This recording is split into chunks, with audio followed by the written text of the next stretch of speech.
Pues con los destellos de la Pascua de Cristo resucitado, con la lluvia que siempre es una bendición en nuestra tierra y que evoca, a poco que uno contemple, la gracia que viene de lo alto, vamos a dar comienzo solemnemente a estas primeras jornadas tituladas Juan de Yepes. Juan de Yepes, decía una persona, me encanta y lo recibo, que era el nombre de soltero de San Juan de la Cruz.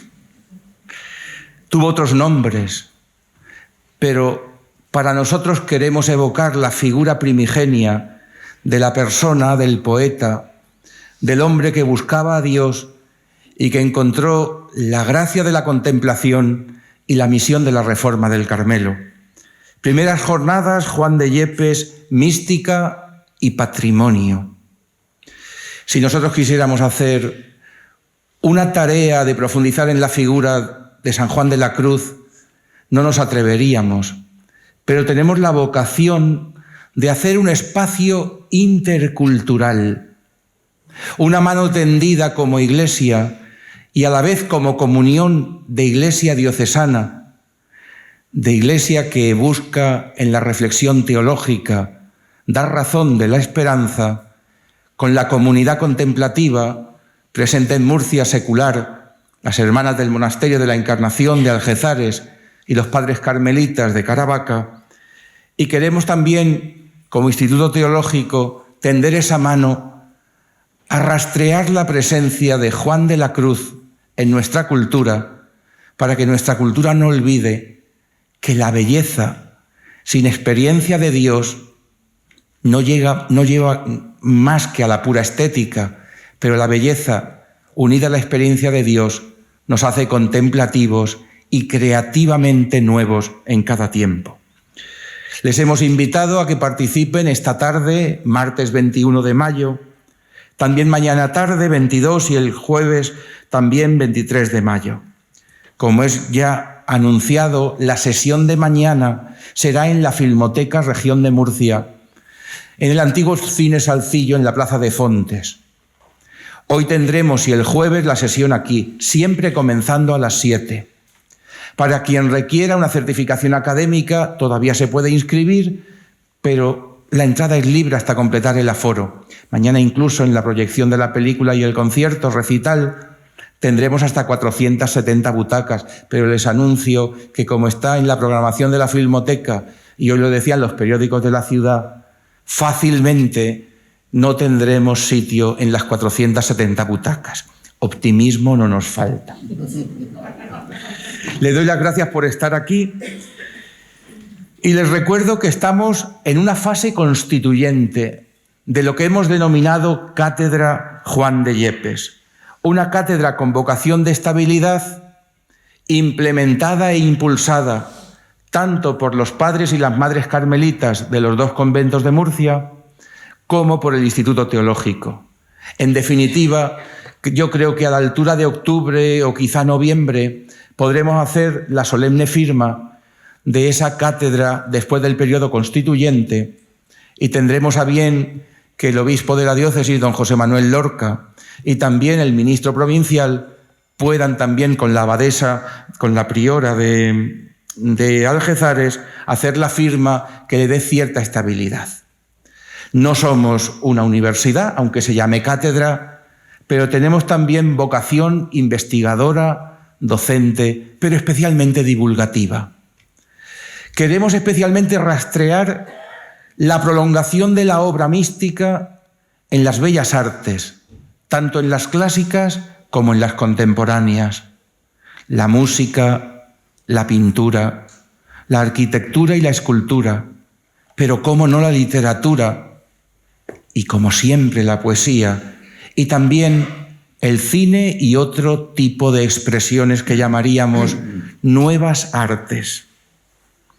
Estos 3 días se componen de una conferencia del más sabio de los biógrafos. Además, a la sabiduría y a la experiencia le añade la vitalidad de el padre José Vicente Rodríguez.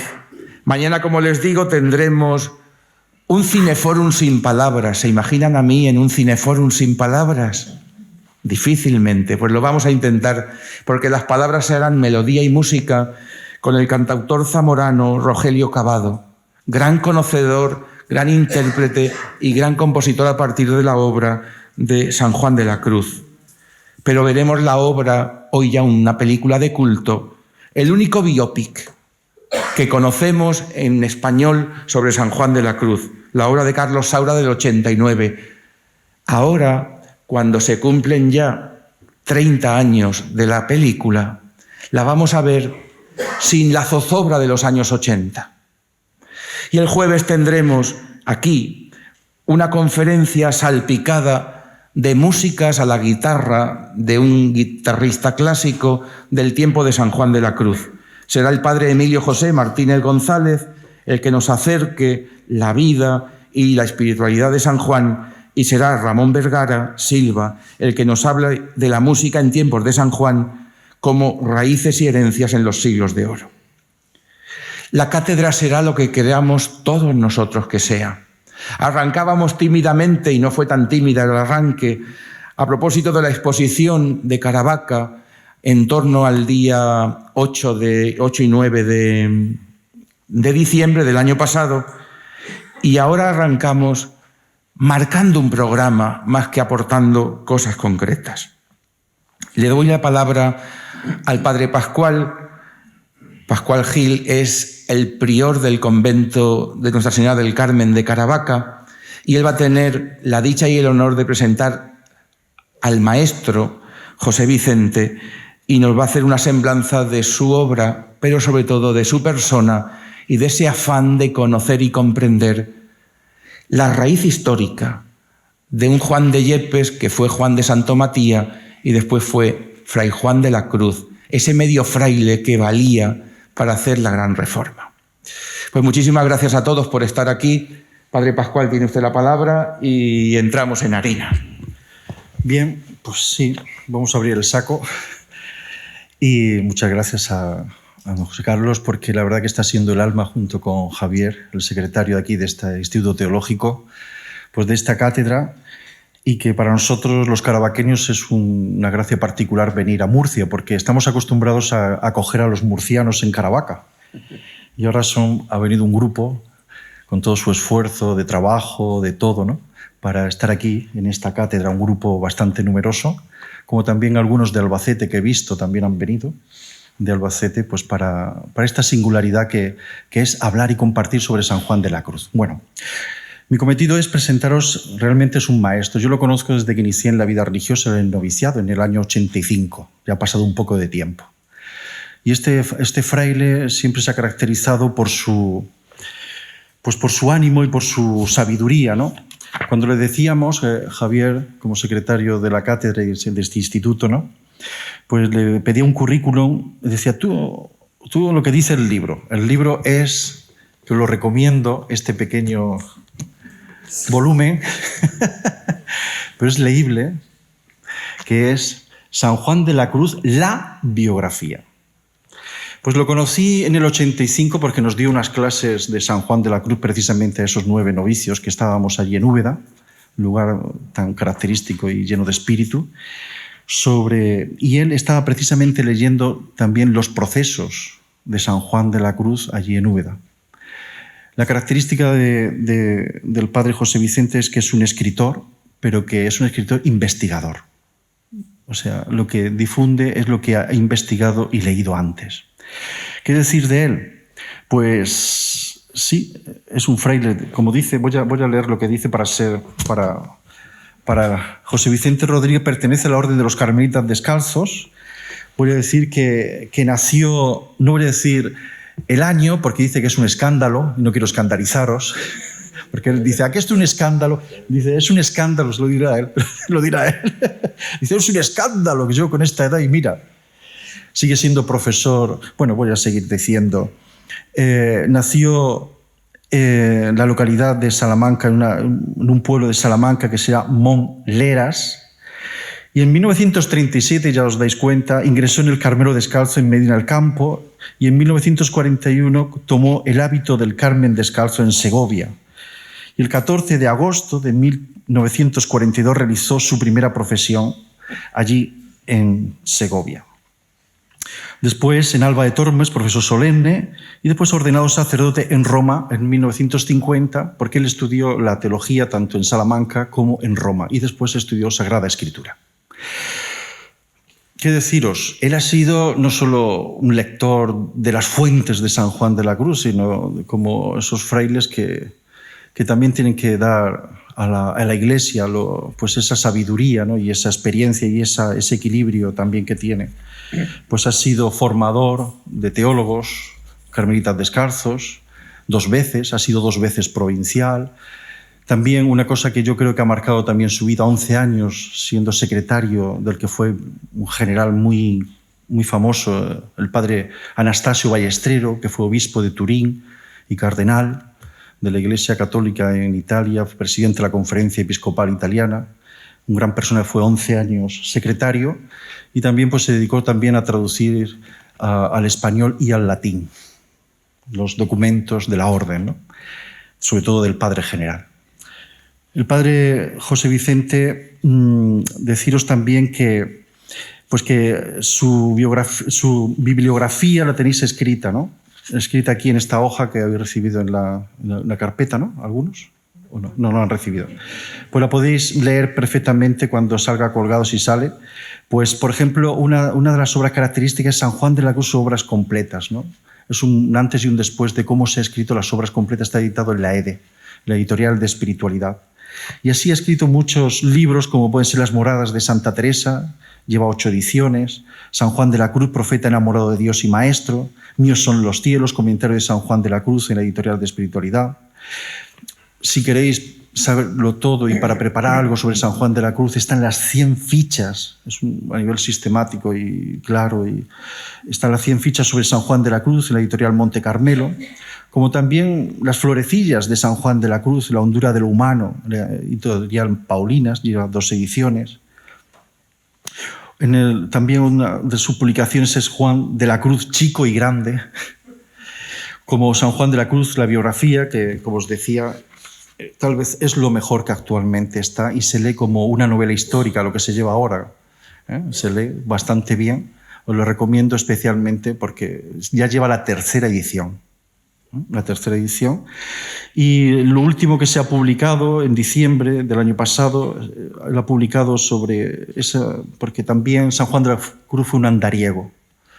Y por los distintos caminos de Andalucía, de Castilla, de Murcia, pues ha escrito este libro de San Juan de la Cruz, testigo y peregrino de lo absoluto. Para a mí en persona, nuestra comunidad de carmelitas, yo creo que también para nuestra zona, nuestra diócesis, es un honor tenerlo, porque donde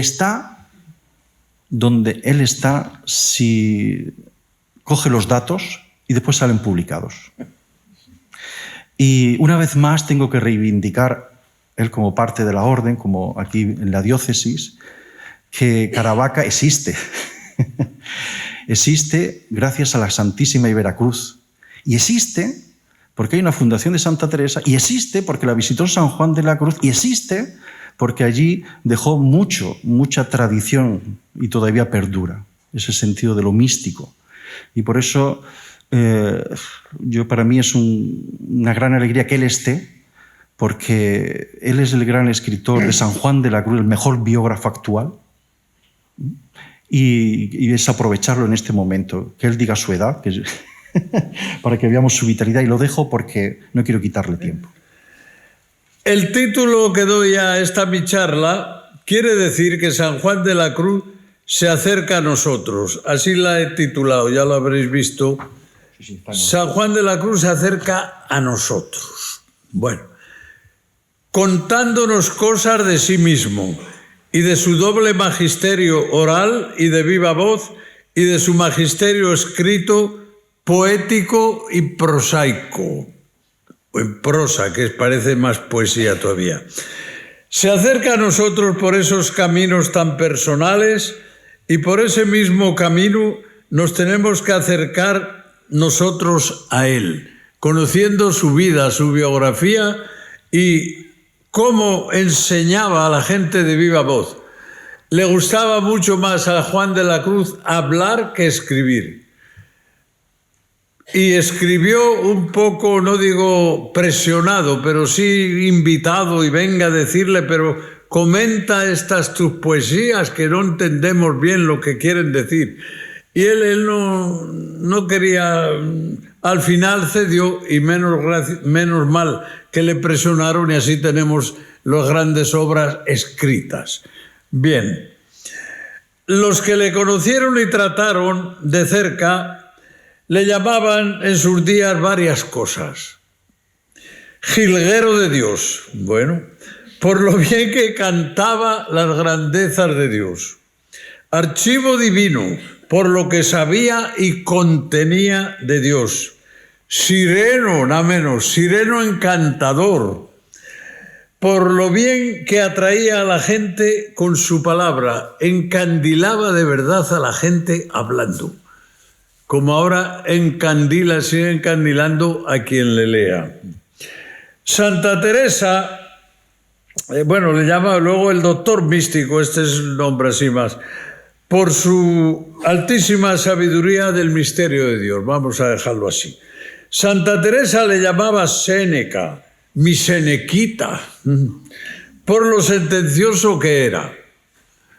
Estaba ya con él, hablaban, y cuando menos se lo esperaba, él abría la boca y decía, esto es así, pim, pim, pim, ale, otra cosa. Así.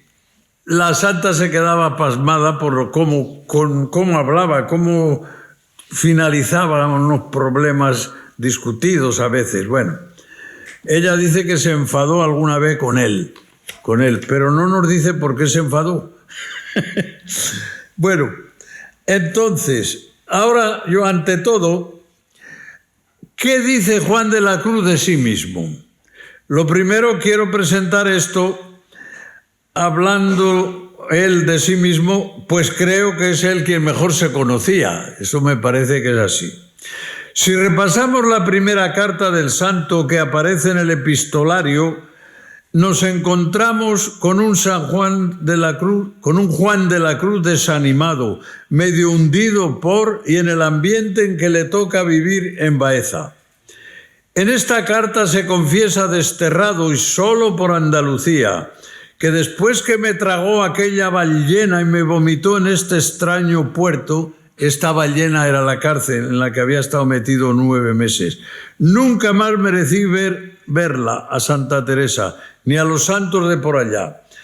Ahora, hundido y todo, teologalmente trata de recuperarse con aquello de que Dios lo hizo bien, pues en fin es lima el desamparo y para gran luz padecer tinieblas.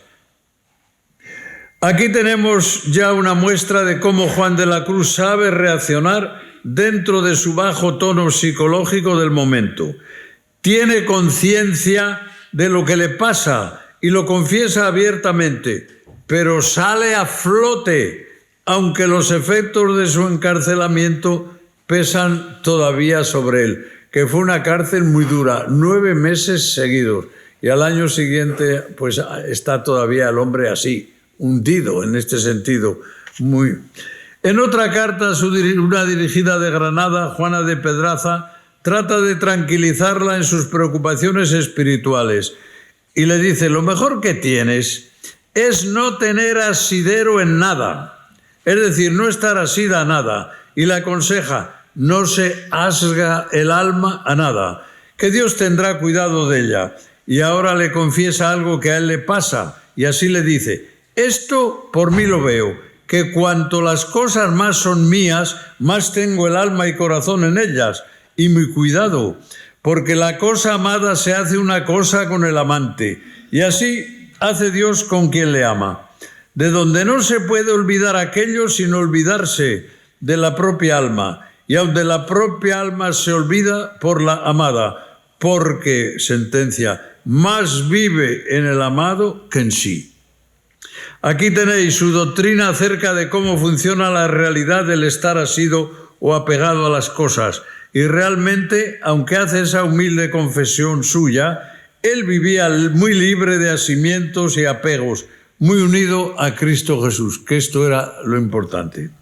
En otra de sus cartas, del 19 de agosto de 1591, cuenta doña Ana de Peñalosa, era una dirigida suya famosa, a la que dedicó el libro de las estrofas y el comentario a La llama de amor viva. Bueno, a esta doña Ana de Peñalosa le cuenta su llegada a la Peñuela, cuando viene ya de Castilla para quedarse definitivamente en Andalucía, donde muere, y su estancia en aquel convento tan solitario en la Peñuela. Me hallo muy bien, gloria al Señor, y estoy bueno, que la anchura del desierto ayuda mucho al alma y al cuerpo, aunque el alma muy pobre anda. Debe querer el Señor que el alma también tenga su desierto espiritual. Sea mi enhorabuena como él más fuere servido, que ya sabe su majestad lo que somos de nuestro, por nuestro modo de ser.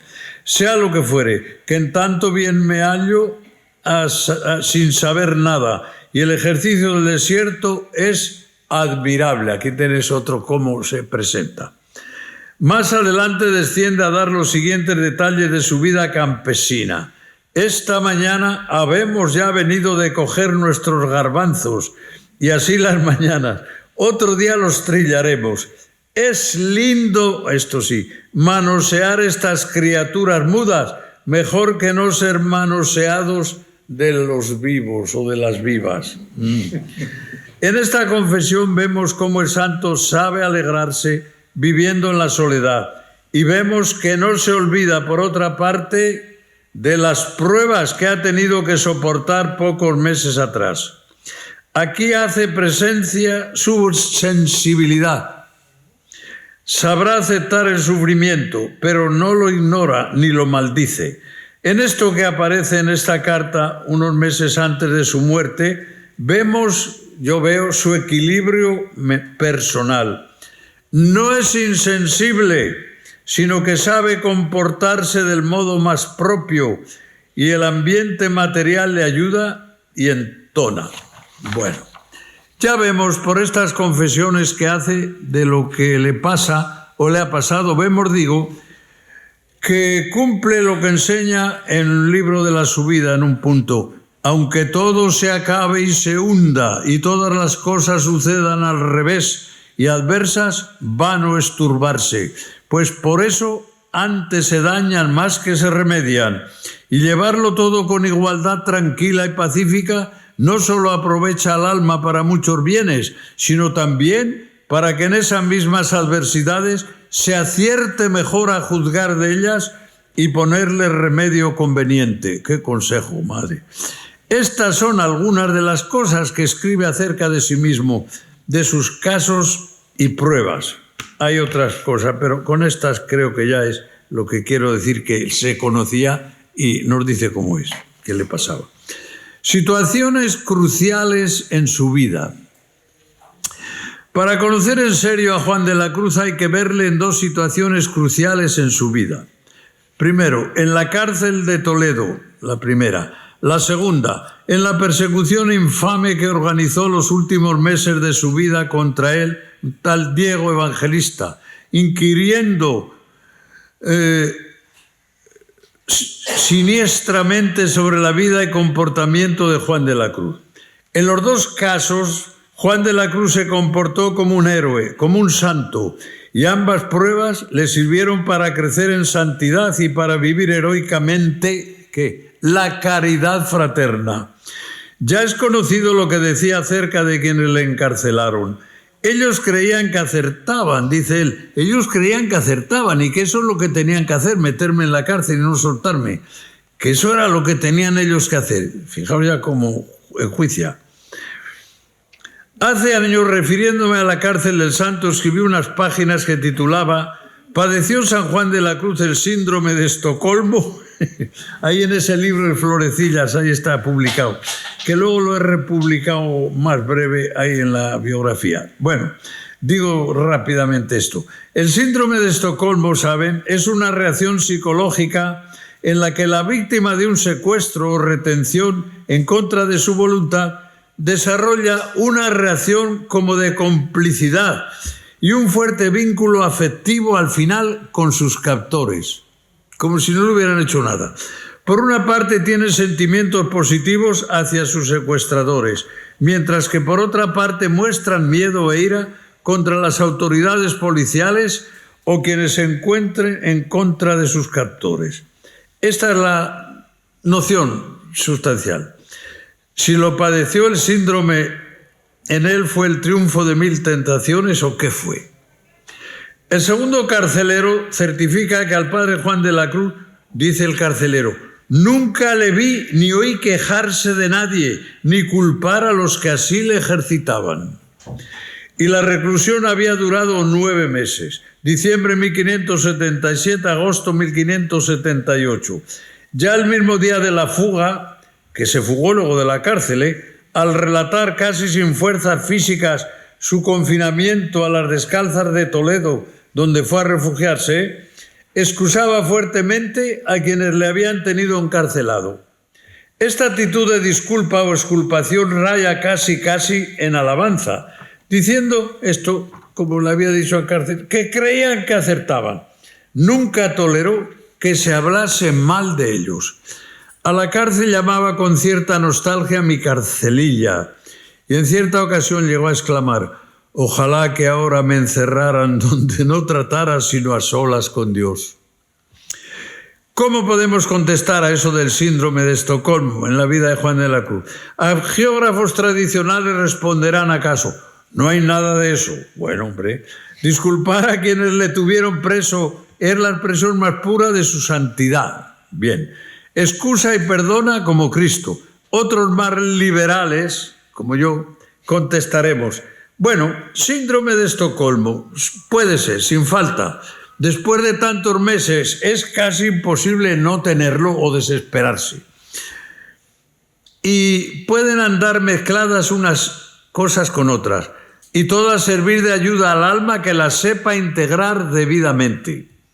El paso del tiempo fue moderando el síndrome y dejando más lugar al afianzamiento más neto de la santidad en este hombre, que al final de sus días, al olfateo y al filo de otra persecución más irracional, dejará escrito, fijaos, no piense otra cosa, sino que todo lo ordena Dios, y a donde no hay amor, ponga amor y sacará amor. Santa Teresa también tiene esta frase, porque amor saca amor. Y Juan de la Cruz hace esta aplicación a su caso, a los que no le querían bien, algunos de estos. Dice, pongo amor y se arregla. Y en relación con la persecución otra de Diego Evangelista tenemos lo siguiente. El santo está enterado de la marcha de esta persecución contra su persona. Y a quien viene a contárselo, cuando está ya en la Peñuela y está luego ya muy enfermo en Úbeda, cuando viene la gente a contárselo, les para los pies. No tolera que se hable mal de su perseguidor. Entra alguien en su habitación medio gritando, oh padre, ¿cuánto le persigue a vuestra reverencia al padre Diego Evangelista? Y Fray Juan, con el dedo en la boca, le dice, más pena y pesadumbre me da a mí esa palabra que es otro.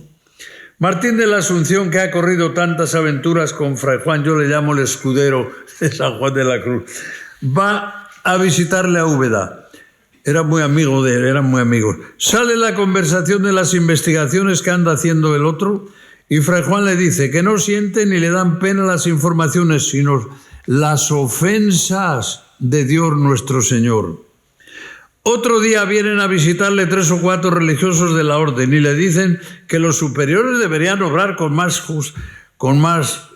fuerza, más justificación de lo que procedían, porque en opinión de todos los que bien sentían se le hacían justicia a San Juan. Interviene el enfermo y perseguido y les dice, rato ha que hubiera dicho que callaran vuestra reverencia y lo he dejado por no desconsolarlos. Dejemos a los prelados de la orden, que ellos piensan que aciertan en lo que hacen. Y con esto callaron, quedándose todos edificados con su paciencia. Y quien lo refiere añade, y que esto sabe, y es verdad, por haberlo visto y estado yo allí presente. A quienes le escribieron insistiendo para que se quejase al vicario general y definitorio de aquellas informaciones y diese razón de sí, a todo respondía con gran serenidad, ser un gusano, y que así nadie le hacía agravio, y que a lo que su criador disponía de él, a él le tocaba abrazarlo por su amor y no otra cosa. Bueno, y escribiendo desde Úbeda a una religiosa de Segovia le decía: ame mucho a los que la contradicen y no la aman, porque en eso se engendra amor en el pecho donde no le hay, como hace Dios con nosotros, que ama para que le amemos mediante el amor que nos tiene. ¿Veis? En todos los sitios es un hombre con la sentencia lista para decírsela allí al compañero, a la monja, a quien sea. Tenía esa vocación de ayudar a los demás y de hecho, bueno, ¿cómo ayudaba? Bien, después de estos pocos datos que he dado de cómo era y lo que pensaba, pues... lo de la cárcel, sí, mira. Os quiero leer este texto. Jerónimo de San José es uno que escribió la biografía del santo, unos 2 tomos así, más pequeño que este, sí. Dice, hablando de la cárcel, es que me gusta esto.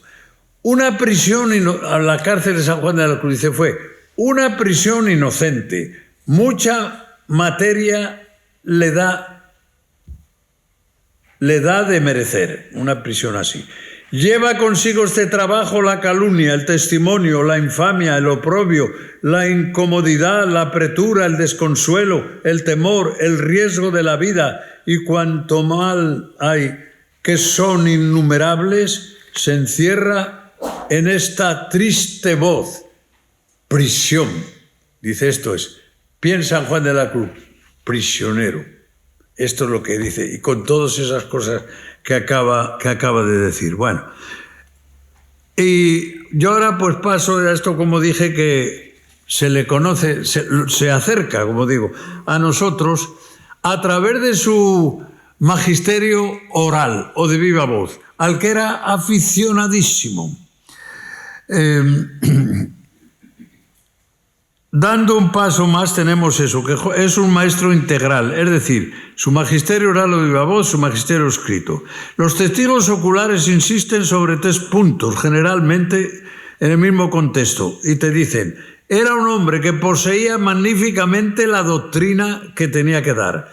Era extraordinario en el arte de comunicar o transmitir esa doctrina poseída y gozaba de una eficacia singularísima en iluminar la mente y en mover la voluntad y encender el corazón de cuantos le escuchaban.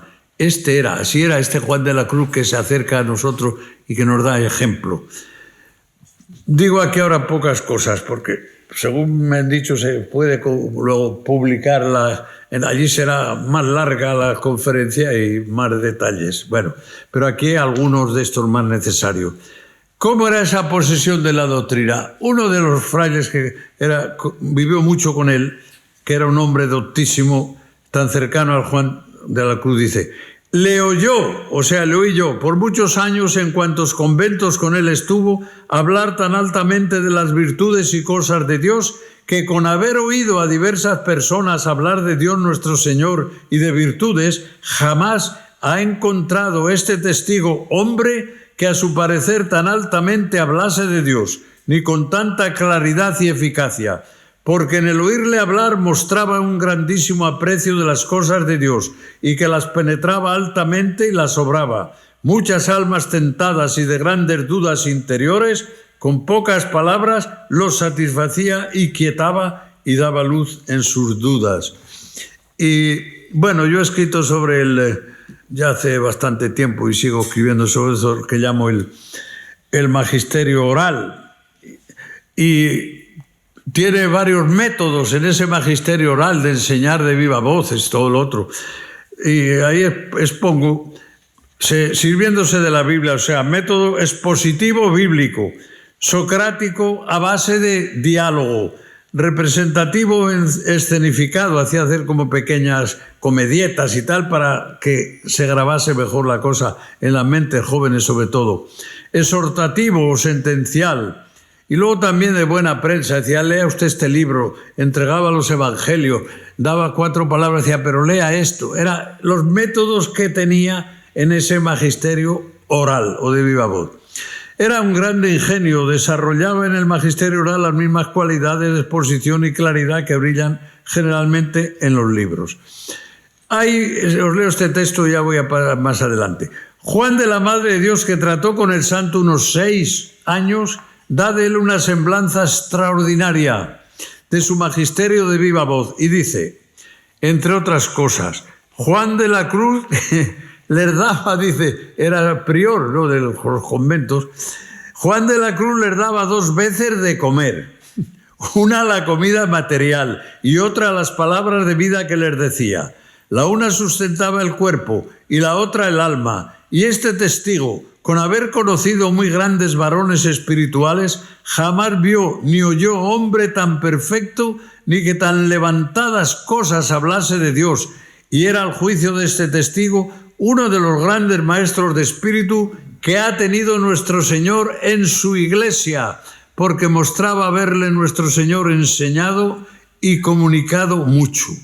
Esta doctrina tan alta y profunda se componía de ciencia y experiencia, entrambas adquirida e infusa, propia y ajena, sin olvidar esa otra componente de la santidad del maestro que se transfundía en su doctrina y era todo un estímulo. Y los oyentes pues se ocupan de decirnos cómo hasta en el convento, a lo que se llamaba segunda mesa, nosotros teníamos, había un tiempo primero en que comíamos todos, ¿no? Y luego los que habían servido a la mesa o estaban en otra ocupación comían después aparte. Y allí mismo, allí también se leía en público para unos y para otros, mientras estábamos comiendo. Bueno, pues este es lo que dice de la eficacia esta y de la segunda mesa. Contaban, nosotros vamos corriendo, comemos muy deprisa, rapidísimamente, y algunos ni comen, después comerán, por ir corriendo a ver lo que está diciendo el Juan de la Cruz, porque después de la comida daba como una conferencia, toda una recreación, hablando de Dios, de las virtudes, de todo este mundo espiritual, a los frailes. Y había algunos ya que trataban de escribirlo, no tenían estos medios que ahora para grabar, y así. Y en definitiva, pues se me haría interminable contando casos de estos del magisterio oral. Ya lo dejo, como digo, podéis después, en su día, leerlo más abundantemente. Por eso el cocinero, por ejemplo, de Baeza comentaba que el padre Juan con sus palabras los alentaba a amar y servir a Dios. Y estaban tan aficionados a escucharle que después que comían los de primera mesa se juntaban con sus frailes el rato que llaman de quiete o recreación. Y los de segunda mesa, como él y otros, aunque ayunaban, dejaban de comer por oír aquel rato al dicho Santo Padre las razones tan vivas que les decía, con que quedaban consoladísimos y con grandes deseos de fervor de amar a Dios nuestro Señor. Bueno, pues esto es lo que hay, una noción que os he dado así de cómo era hablando, y que le gustaba mucho más hablar de cosa espiritual que escribir. Y fijaos que escribió luego tanto, pero esa otra querencia a hablar era superior en él. Aquí pues, se puede recordar también unos testimonios de Santa Teresa, además de los que dicen estos frailes que han estado con él. Santa Teresa habla mucho de él, de su primer encuentro con él, y ya le alaba mucho. Y en una de las cosas que dice de él, y aunque es chico, ella se reía de él y le decía que era muy chico. Entiendo, es grande en los ojos de Dios, es cuerdo y propio para nuestro modo, y así creo le ha llamado nuestro Señor para esto. No hay fraile que no diga bien de él, porque ha sido su vida de gran penitencia. Parece le tiene el Señor de su mano, ánimo lleva. Mucho me ha animado el espíritu que el Señor le ha dado y la virtud entre hartas ocasiones para pensar llevamos buen principio. Tiene harta oración y buen entendimiento. Esto del buen entendimiento, ahí al final del libro yo pongo un examen grafológico que hizo una famosa Susana Bresar, una señora de París. Estupendo hecho esto. Fantástico, acertadísimo. Era una de estas grafólogas de verdad, no una aficionada. Y y las cosas que dice de la sensibilidad de este hombre. Tenía una sensibilidad tan fina, tan tremenda, que si no hubiera tenido al mismo tiempo un entendimiento también tan claro, hubiera dado al traste con él. Esa sensibilidad tremenda. Y pasaba, muchos creían que era muy seco, que va. Era un hombre... No hay más que leer luego las poesías. La sensibilidad que aparece ahí en las poesías ya te está diciendo cómo es el personaje. Bueno, y pues Santa Teresa, a Fray Juan, dice otro lado, todos le tienen por santo, y todas, y creo que no se lo levantan, o sea, dice que no es una calumnia que digan que es santo y no lo es, no. Y luego Juan de la Cruz, cuando le llamaban a él mucho santo, ¡ay, qué santo! Bueno, las señoras son más devotas, así, ¡ay, santo, diga un santo! No le gustaba eso, no. Y tiene un aviso que dice, no traten de imitar a ningún hombre fuera de Cristo Jesús, porque les engañará el diablo, les pondrá delante las imperfecciones de ese tipo al que usted quiere imitar, ¿y qué? Pues eso es lo que pasa. Entonces, cuando decían que es un santo, no. Cuando le digan a usted es un santo, no se lo crea. Pues piense por ahí. No se lo crea. Bueno, y piense, esté seguro de que Dios le manda a decir eso para que de verdad se haga santo, porque no lo es. Ahí queda la sentencia de Séneca. Bueno, ya termino con esto de la santa porque me parecía también a poner como... Porque todo lo que dice de ella, de él, es del tiempo y se refiere al magisterio oral o de viva voz. Cuando ella era priora en Ávila, 72 al 74, estaba él allí de confesor y les daba charlas y todo. A las monjas las tenía muy instruidas y entonces la santa habla de ese tiempo en que el santo todavía no ha publicado, no ha escrito. Mi padre, otra cosa, ya termino. Mi padre Fray Juan de la Cruz es un hombre celestial y divino.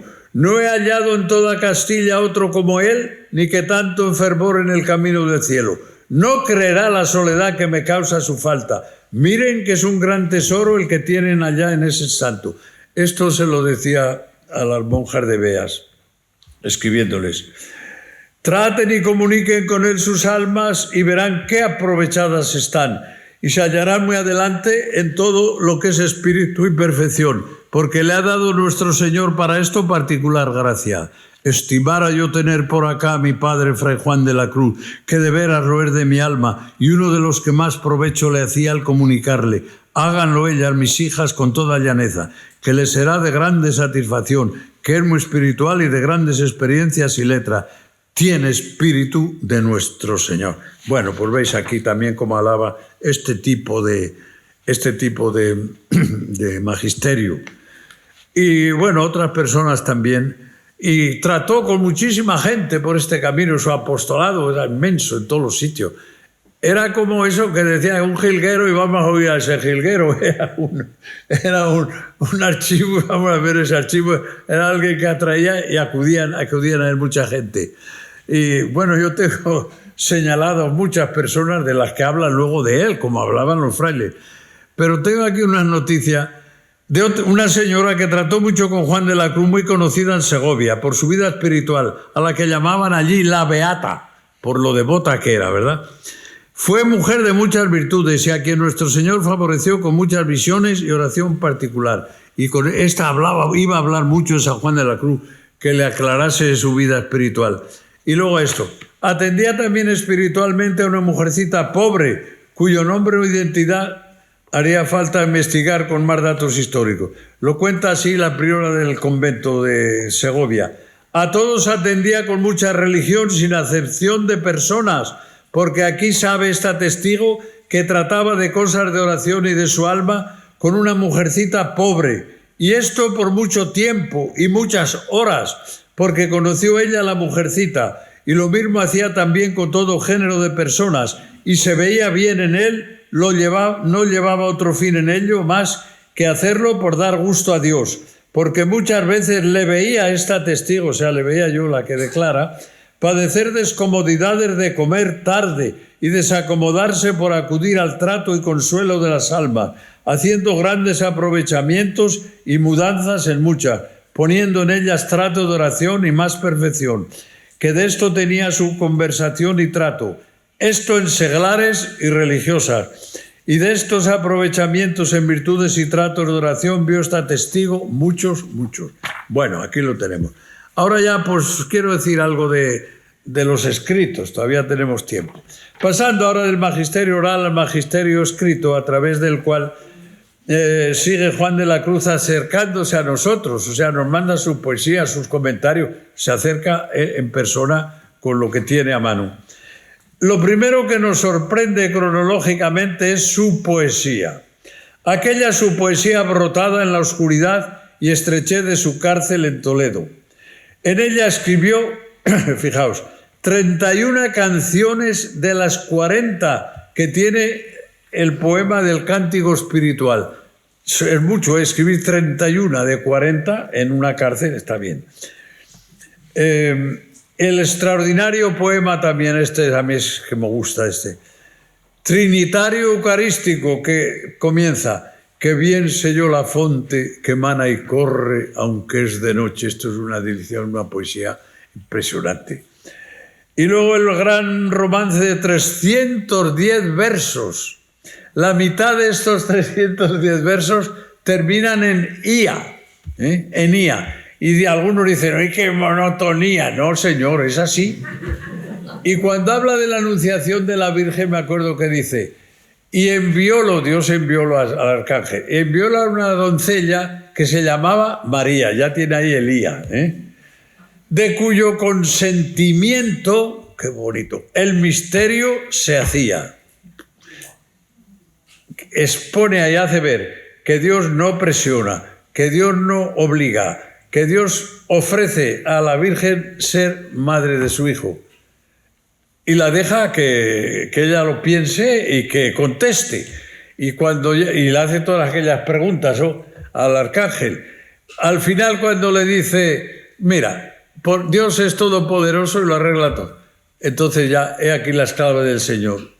Le convenció el atributo del todopoderoso, del que Santa Teresa era de verdad devotísima. Para ella tenía un problema, Dios es todopoderoso, lo arreglaba. Ya está, todopoderoso. Sí, es curioso. Bueno, y además tenemos que saber, el único atributo divino que tenemos en el credo, que creemos, es Dios Padre Todopoderoso. No todo misericordioso, todo... No. Ahí se nos pone el Todopoderoso y ahí entra cualquier cosa, otra cosa. Bueno, en la cárcel escribió solo poesía, ni una línea en prosa. Está bien, y según estaba de afligido ayer, pobre hombre. Ahora os quiero decir algo y ya voy casi a ir terminando. Una cosa que casi no se ha divulgado esto. Filólogos y expertos en análisis poéticos han escrito tantísimo acerca de él como poeta, de Juan de la Cruz como poeta. Lo que no es casi conocido es lo que no un filólogo, sino un papa como Pablo VI dijo, recordando el carisma poético de Juan de la Cruz con sus derivaciones en el área de la contemplación, en su carta apostólica Altissimi Cantus Domini, en el 7º centenario del nacimiento de Dante Alighieri, el 7 de diciembre de 1965. Este documento que cito aquí no es directamente sobre Juan de la Cruz, pero allí el Papa habla del Dante y cita, hace mención de poetas cristianos y el primero casi, el que cita entre los más eminentes es precisamente a Juan de la Cruz. Y todo lo que va a decir ahora de la relación de la poesía y la vida mística o la vida espiritual es mucho más aplicable a Juan de la Cruz que a Dante Alighieri. Bueno, no le conocía a Dante yo. En esa misma carta, pues, se dedican unas reflexiones a este tema. Relación entre teología y poesía. oración y poesía. Y no hay duda de que estas reflexiones pues, son muy aplicables a Juan de la Cruz, como digo. En el documento pontificio todavía se subraya el hecho de que los contemplativos, es decir, los hombres religiosos por excelencia, más que cualquiera, son candidatos a la poesía, a la grande poesía, y se proponen como modelos de ella, así juzgados por todos, los vaticinios de los profetas y de los salmos de David. El santo tiene una devoción particularísima al profeta Isaías, que es poeta. Isaías era poeta. Y añade el Papa, en realidad entre los místicos y los verdaderos poetas y en general entre los cultivadores de las bellas artes, de las que la poesía es animadora y madre, existe un secreto parentesco. El don poético correspondiente en el orden natural a lo que en el orden sobrenatural es el don profético y místico. Y en ambos casos, cuando se dan esos dones, existe un proceso psicológico análogo. Ambos a dos buscan la morada más escondida del alma, la punta más alta del espíritu, el centro del corazón, donde unos sienten la presencia de Dios y los otros, los poetas, aunque no plenamente comprendida, pero sí sospechada, intuida o barruntada, la presencia de un don del autor de la belleza. Y aquí en el caso de Juan de la Cruz, pues se dan juntos el poeta y el místico, y entonces ya veis qué poeta sale. No es un versificador de esos que a lo mejor hacemos unos versos, pero con ripios. ¿Sí? Es un poeta extraordinario. Hoy se le considera, la poesía lírica, no habrá otro. En España, desde luego, no, y fuera tampoco, creo. Y es notable como, por ejemplo, en Alemania, pues estabas allí y te llamaban para que le recitaras tú la poesía de Juan de la Cruz. No las entendían, pero la sonoridad que tienen las canciones del santo era impresionante. Y les gustaba sin entenderlo. Y te pedían que se las recitase. Digo, bueno, ahí va eso. Bueno, ahora interesa recordar grandes obras de Juan de la Cruz. Son precisamente los comentarios a sus grandes poesías. Estaba hecho él ya por razón de sus estudios en un sitio y en otro. Todo era como por ser comentarista. En Medina, que estudiaba Humanidades, le daban textos de Cicerón y tenían que comentarlos los muchachos. En filosofía, a comentar a textos de Aristóteles. En teología, a Santo Tomás. Era como un estilo de enseñanza. Y esto el santo lo cumplió perfectamente consigo mismo luego. Pues ahora dice, voy a comentar yo mis poesías. Y así hizo sus poesías. Hay la monja que luego le copió todos estos que dije que compuso en la cárcel, sacó él un cuadernillo, y menos mal que no se perdió ese cuadernillo, y le mandaron que copiara. Y copiaba. Magdalena del Espíritu Santo. Y ya estaba la pobre, que no entendía algunas palabras de estas de los poemas. Y va un día y le dice, Padre nuestro, Padre nuestro. ¿Esta palabra qué significa? Pues hija, esto quiere decir esto y esto. Ah, bueno. Y dice, ¿y esas palabras cómo hacía? ¿Quién se las daba o se las daba a alguien? Y dice, el santo se rió, se sonrió. No se reía estrepitosamente, pero siempre se estaba sonriendo. Bueno, y le dijo, hija, unas me las daba Dios, esas palabras que tú dices que dicen tanto, me las daba Dios, y otras me las buscaba yo, y otras me las tenía yo que buscar. Bueno, pues luego, como digo, la base de las grandes obras es la poesía, su poesía. Entonces, para leerle y entender hay que entrar un poco con alma de poeta, que si no algunas cosas no sabemos llegar al fondo de lo que quiere decir. Ahora digo 4 cositas sobre otras, pero años después ya de estas poesías, o años no, sí unos pocos años, escribe ya cosas más sencillas, lo que se llama, y en las ediciones tenemos dichos de luz, amor y discreción, que son sentencias cortitas, preciosas. os leo el prólogo y hago un comentario terminado. Veréis qué prólogo. También, oh Dios y deleite mío, en estos dichos de luz y amor de ti, se quiso mi alma emplear por amor de ti, porque ya que yo, teniendo la lengua de ellos, no tengo la obra y virtud de ellos, que es con lo que, Señor mío, te agradas, más que con el lenguaje y sabiduría de ellos, otras personas provocadas por ellos, por ventura aprovechen en tu servicio y amor en que yo falto, y tenga mi alma en que se consolar de que haya sido ocasión que lo que falta en ella halles en otras.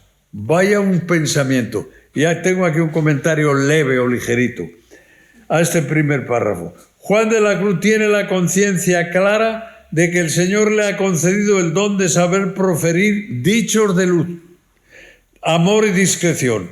Tiene la lengua, dice, de tales dichos, pero siente que no tiene la obra y virtud de ellos, es decir, tiene imperfecciones y pecados. En esta situación no quiere, aquí está la cosa, no quiere tener doble responsabilidad, es decir, no quiere silenciar esos dichos, esa doctrina que se le da, con los que puede ayudar a las personas, y la otra responsabilidad de no tener las virtudes que corresponderían a ese don. Y a continuación sigue hablando con el Señor y le dice: amas tú, Señor, la discreción, amas la luz, amas el amor sobre las demás operaciones del alma.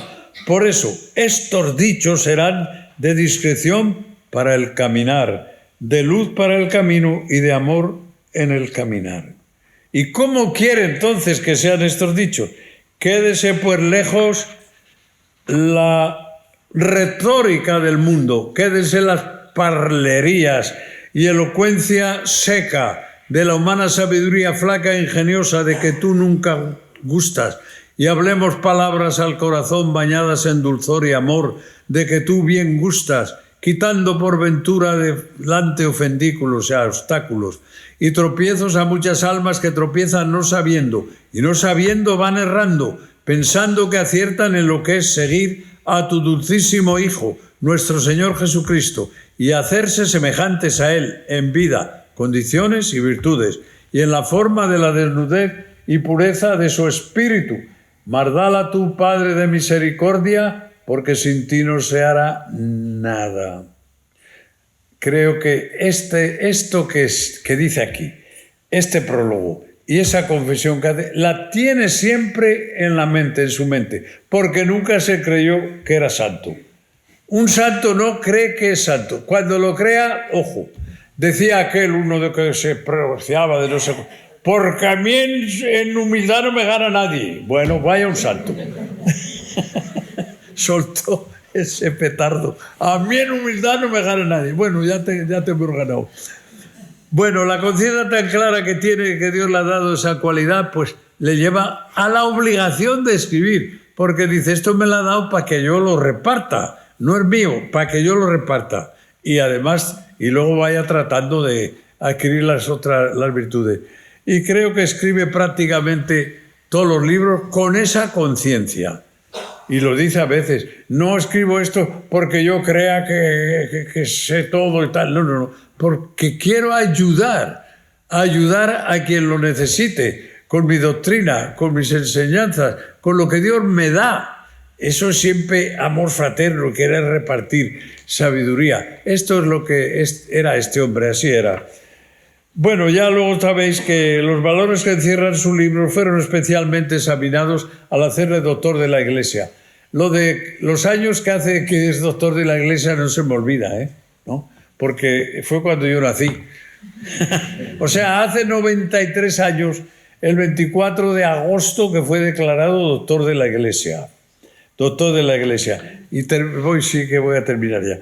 Pío XI, en la carta apostólica en la que declaraba doctor, dejó dicho: aunque la subida del Monte Carmelo, Noche Oscura, Cántico Espiritual, Llama de Amor Viva y otros opúsculos y cartas suyos tratan de materias difíciles y recónditas, encierran, sin embargo, tan copiosa doctrina y se adaptan también a la inteligencia de los lectores que con razón pueden ser considerados como el código y la escuela de toda alma fiel, deseosa de emprender una vida más perfecta. Por eso, con razón, en la bula de canonización se afirma que Juan de la Cruz escribió libros de mística teología llenos de sabiduría celestial. Y un poco más adelante afirma que los escritores de teología y varones santos han visto sin cesar en Juan de la Cruz al maestro de santidad y piedad, y han acudido a su doctrina y escritos como a la pura fuente del sentido cristiano y espíritu de la Iglesia al tratar de cosas espirituales. Y ahora pues puedo decir que es seguramente, yo no sé si el más leído doctor de la Iglesia, este. Otros antiguos que escribían unos tomazos grandes en latín, pues hay poca gente que lo lea. Este, San Juan de la Cruz, Santa Teresa de Jesús y Teresa de Lisieux, los tres nuestros, vaya por Dios. Somos 4 gatos, pero tenemos 3 doctores. Sí, sí. Bueno, ahora tenía aquí una cosita, pero no sé si esto... No sé, a lo mejor ni lo tengo. No, ¿cómo había que leer? ¿Cómo hay que leer? Ah, sí. Digo, esto es muy corto. 2 minutitos. Porque esto lo suele preguntar la gente. Ya por si alguna lo quería preguntar, ya contesto. Orden a seguir en la lectura de San Juan de la Cruz. Sobre esto tuve yo una pelea con el famosísimo teólogo Legario González de Cardenal, que se atrevió a escribir, y yo le hice una réplica, está publicada. Ponía discusión amistosa por no perder la amistad con él, con Olegario, y le di un poco de leña. Decía, no se puede leer ni entender el libro de la subida del Monte Carmelo sin leer el cántico antes. Digo, oiga, pero tú has leído la subida. Capítulo 22 del libro segundo de la subida.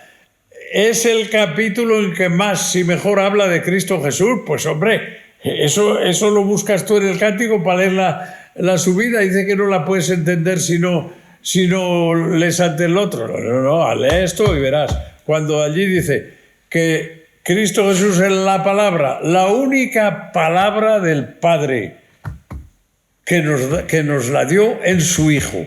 Ahí, en ese capítulo largo, es para mí casi el mejor capítulo de todo San Juan de la Cruz. Bueno, entonces yo, pues luego tuve que escribir algo de esto. Se me pide una palabra acerca del orden con que hay que leer los escritos sanjuanistas. Yo digo sencillamente, en mi opinión, el mejor camino en la lectura de las obras de San Juan de la Cruz es seguir el orden cronológico, lo que podamos. Con esto se pueden obtener todas las ventajas. La cuestión está así. Buena parte de las primicias literarias de Juan de la Cruz son poesías. Mística, teología, también, luego la sabiduría celestial, todo. Y entonces, vete leyendo esos dichos de luz y amor, como he dicho aquí, y entonces eso te lleva a desear más. Lee las poesías y también tú preguntarás, como preguntaban, la admiración que sentían los primeros que conocieron las poesías, pues se movían a preguntarle y a presionarle para que se las comentara. Y como he dicho, terminó haciéndolo. Admiradores les he de conocer más a fondo y con más amplitud. Así comenzaron a hacer los grandes comentarios. De la especie de presión, ya lo dije. Declaración a petición de la Madre Ana de Jesús. En las 2 redacciones la llama. Era a petición de, escribía también. O sea que no escribía por escribir. Me pidieron esto. Y a Ana de Jesús porque le había pedido. Y luego la otra señora le entró envidia a la... No le tengo yo mucha devoción a la otra, pero bueno. Y le pidió al santo, a mí, y le tuvo que escribir. El santo era tan bueno, escribió cuatro estrofas y las comentó. Menos mal que la otra lloró un poco y el santo le hizo caso y tenemos el libro de la llama. Bueno, avisos religiosos. Otras obras menores, además de los poemas, tales como Cautelas, avisos religiosos, dichos de luz y amor, el diseño del monte, son también de esos primeros años de la carrera de escritor de Juan de la Cruz. La lectura de estos escritos cortos no cansará a ningún lector que tenga algo de interés. Porque algunos dicen, es que me metí a leer la subida y yo me perdí por allí enseguida y no entiendo nada. Esto es, hombre, durísimo, el capítulo 13 no hay quien lo aguante. Digo, no seas bruto, hombre, no seas bruto. Contando con esos datos de la cronología, pues yo ya en mi edición cambié un poco el orden de cómo se estaban publicando. Puse por este orden del santo poesías, dichos de luz y amor, cautelas, 4 avisos a un religioso, el monte de la perfección y ahora subida a noche, cántico, llama. Y las cartas las puse al final como más personales, así allí al final. Censura y ordenanzas. Esto es lo que hay. Yo creo que no tiene que asustarse nadie, pero tiene que saber coger las obras en la mano y por dónde tiene que empezar. Porque la queja es que el libro de la subida es inaguantable o que es muy difícil. Y no es difícil, pero hay que sentarse a entenderlo. Bueno, hermanos, pues muchas gracias por la paciencia y que San Juan de la Cruz nos lleve por los caminos del Señor, que eran los que él le enseñaba a recorrer, y nada más.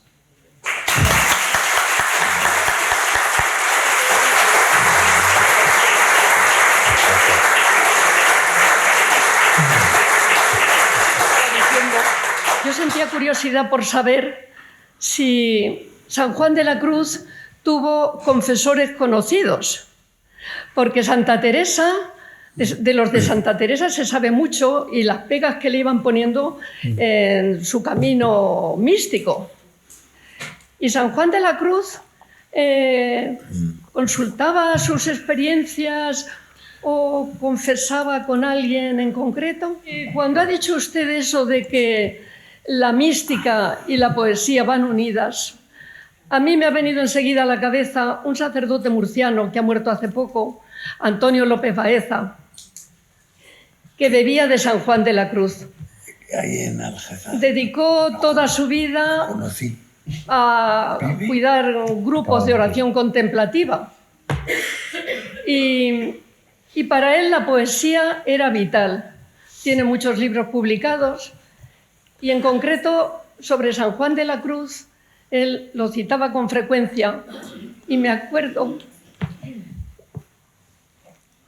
una tarde que se me quedó grabada, que nos estaba hablando y al final dijo, quedéme y olvidéme. Ajá. Aquello me hizo a mí buscar a San Juan de la Cruz. Yo también quería agradecer la magnífica charla y su trabajo investigador y quería preguntarle una duda que me surgió. Yo soy profesora de literatura y en clase me preguntó un alumno, estábamos estudiando el Siglo de Oro ahora este curso y ahí claro estudiamos a Fray Luis de León, estudiamos a San Juan de la Cruz y viendo el chico que eran de la misma época dice, pero se conocieron. Digo, mira, yo no tengo ninguna noticia de que hubiera alguna interrelación entre ellos. Investígalo tú, Fray Luis de León. ¿Con quién? Con Fray Luis de León. Sí, ya estoy tomando nota. Y entonces no le supe contestar. Y digo, pues aprovecho sus investigaciones por si usted pudiera aclararme esa cuestión. Muchas gracias. Lo que preguntaba, que en el caso de Santa Teresa pues hay una lista enorme, ¿no? De Juan de la Cruz yo conozco 3 o 4. El padre Juan, uno que se llamaba Juan Evangelista, que era me parece que de Baeza, no me acuerdo ahora bien de dónde era que intimaba mucho con él y sí, se confesaba el santo con este sí, en Segovia, en otros sitios. Y luego hay otro que se ordenó y cuenta él que el santo se acercó enseguida cuando él se había ordenado a pedirle que le confesara. Y le confesé a Juan de la Cruz. Dice, y esto lo he tenido por una gracia de Dios tan grande que yo tuviera... Al empezar, era el primero que él confesó, que este otro padre confesó. De esos 2 tengo noticia. Hay una noticia sobre lo siguiente. Él atendía a tantísima gente, como aquí he anunciado, vamos, he señalado algo, tantísima gente. Y un día parece que dijo, que le oyó, alguien dice, le oyó que decía, como diciendo, ay Señor, con lo que yo tengo que atender a la gente, ¿y en quién puedo yo depositar mi espíritu? O sea que no encontraba él así como una persona que pudiera estar allí con él, ¿verdad? Que le sirviera de espíritu. Pero con este Juan Evangelista sí. Y cuando se trataba de 2 o 3 cosas muy serias, problemas en la orden, que el santo se puso fuerte, pues escribió una carta muy fuerte. Esa no se conserva, esa carta, qué lástima. Y se le consultó a este padre, a este Juan Evangelista. Se la leyó la carta y le dijo, por Dios, padre, pero no mande esto, que va a armar una revolución, que se va a mostrar a la gente muy tremenda. La tengo que enviar, es caso de conciencia, de mi conciencia, y esta carta va allá. Y se la mandó. Entonces lo cuenta este mismo confesor, que me vino, me leyó la carta, y yo le decía que no la mandase, pero él dijo, no, la mando. También en la primera pregunta había un recuerdo, yo creo que de pura gratitud, a Antonio López Baeza, un sacerdote de nuestra diócesis, también fulgentino, que lo acabamos de enterrar. Creo que usted también le conoció. Yo le conocí, tenía uno de los libros, yo sí. Cuando di ejercicios aquí en Algezare, y lo conocí, sí. Pues sí, Antonio yo creo que a muchos nos inició en el conocimiento directo de la experiencia contemplativa y también de los grandes místicos, también San Juan de la Cruz. Puedo contar algo personal. En mi invitación para las órdenes, el 25 de julio de 1985, yo no escogí ningún texto del Evangelio y escogí como plica, como lema, la 5ª canción del Cántico Espiritual.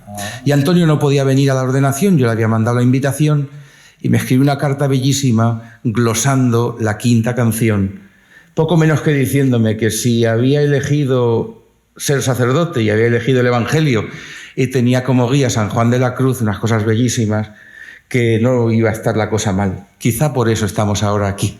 Así que nuestro recuerdo agradecido porque San Juan de la Cruz a tantos nos ha dicho y nos ha hecho tanto bien. La segunda persona decía que probablemente a la profesora de literatura un alumno le preguntaba si Fray Luis de León y San Juan de la Cruz se habrían conocido. Y yo alargo la pregunta: ¿qué literatura, qué comunicación tiene con otros grandes de la época? Porque son muy conocidos la literatura de Santa Teresa, pero ¿de dónde bebe él y a quién conoce y biográficamente a quién lo podemos emparentar? Bueno, lo que pregunta sobre Fray Luis de León, este profesor de la Universidad Civil, digamos, de Salamanca, Luis Enrique, tiene un tomo sobre el San Juan de la Cruz universitario. Y allí ha hecho todos los esfuerzos posibles con toda la documentación de la universidad por ver cuáles fueron los profesores de San Juan de la Cruz. Algunos es seguro fue este, fue el otro, pero no es tan fácil. Y de Fray Luis de León opina, y yo también opino eso. Mira, Juan de la Cruz estuvo 3 años estudiando filosofía en Salamanca. Y un año, el 67, 68, cuando ya había hablado con Santa Teresa, teología, que este mismo dice, pero ¿cómo sabía tanta teología si solo estudió un año? Digo, porque era muristú. Bueno, la cosa que no hay papeles que digan que estudió más de un año. En la universidad no, porque ya se fue a fundar el convento de los frailes en Duruelo. O sea, no. Y este hombre empeñado que tenía que haber estudiado más. Me ha hecho a mí ir a la Universidad de Alcalá de Henares, pedir los libros de las matrículas y que repasara a ver si allí estaba apuntado Juan de la Cruz cuando estuvo allí después en Alcalá. Ya le dije, mira que no tenía ganas ya de estudiar, no estudió más. Bueno, y él cree, es bastante posible, que conociera a Fray Luis de León, sí, le conoció, vamos, le vio. Y posiblemente le tuvo de profesor en ese año de que estudió teología, en ese año, de algunas cosas que enseña. Eso es lo que hay, no se puede afirmar tan rotundamente, pero es muy posible, muy posible. Se ha citado aquí el 7 de diciembre de 1965, la carta alusiva a Dante Alighieri. Es la fecha de clausura del Concilio Vaticano II. Ah, sí. Es esa la fecha. Por lo tanto, nosotros como Cátedra de San Juan de la Cruz, como Cátedra Juan de Yepes, vamos a tomar ese párrafo como uno de los espacios fundantes en nuestras ideas, porque esa relación de poesía, mística y profecía es quizá un signo de este tiempo. Yo creo que sin duda. ¿Alguna pregunta más tienen, por favor? Pues les emplazamos agradeciendo su presencia a mañana a las 7 de la tarde, pero no en este aula magna de San Fulgencio, sino en la Filmoteca Región de Murcia Francisco Rabal, muy cerquita de la Glorieta, donde está la Confederación Hidrográfica del Segura, el antiguo Cine Salcillo.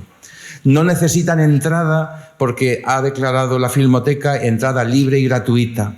Ya les adelanto que vamos a ver la copia que tiene de la película La Noche Oscura la Filmoteca Nacional en 35 milímetros, con lo cual el sabor añejo va a ser interesante. Y les digo que va a hacer 700 kilómetros Rogelio Cavado precisamente para que escuchemos hoy un cantautor que le ha dado la gracia, la inspiración de hacer el Para vos nací, ese musical de Santa Teresa, pero también algunas composiciones acertadísimas e inspiradísimas, porque no solo es Amancio Prada, sino que también hay otras líneas de profundización y de contemplación. José Vicente, ¿Qué hay? 93 y pico. Ah, sí. El año que viene le esperamos otra vez. Bueno, yo vengo. ¿Ah? Porque ha dicho, vengo y me llaman, y me llevan. Nosotros le llamamos y le traeremos para que esté con nosotros en las segundas jornadas Mística y Patrimonio Juan de Yepes. Muchísimas gracias, buenas tardes y si lo desean, hasta mañana.